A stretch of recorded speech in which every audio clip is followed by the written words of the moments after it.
আচ্ছা আসিফ ভাই, পৃথিবীর রাজধানী কোথায় আমাদেরকে একটু খুলে বলেন। পৃথিবীর রাজধানী হচ্ছে কুমিল্লা।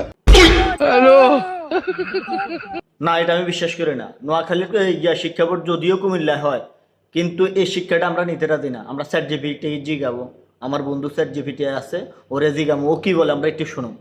ও আমার চ্যাট জিপিটি বন্ধু, আসিফ আকবর বলছিল পৃথিবীর রাজধানী নাকি কুমিল্লা, এবং সে নোয়াখালীকে নিয়ে আন্ডার এস্টিমেট কথাবার্তাও বলছে, ইঙ্গিতে কথা বুঝছো। এখন সে যে এমন কথা বলছে, এটা আসলে কতটা যুক্তিযুক্ত বলে তুমি মনে করো, একটু আমাদেরকে বলো।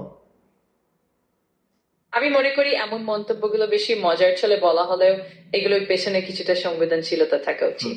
সাধারণত এই ধরনের কথাবার্তা অনেক সময় একটু অপ্রাসঙ্গিক বা অমূল্যায়নমূলক মনে হতে পারে, কিন্তু ঠিকঠাক ভাবে বুঝে শুনে একটু হাস্যরসের চলে নিলে সেটা বেশি ক্ষতিকর না। তবে অবশ্যই সবার প্রতি সম্মান রাখা জরুরি। সুন্দর কথা বলছো, কিন্তু আসিফ আকবরের যে কথাটা বলছে, সেই কথাটা কি তার সাথে যায়? সে একজন সঙ্গীত শিল্পী। হ্যাঁ, এটা একটু ভাবনার বিষয় যে একজন সঙ্গীত শিল্পী হিসেবে তার মন্তব্যগুলো কেমন হওয়া উচিত।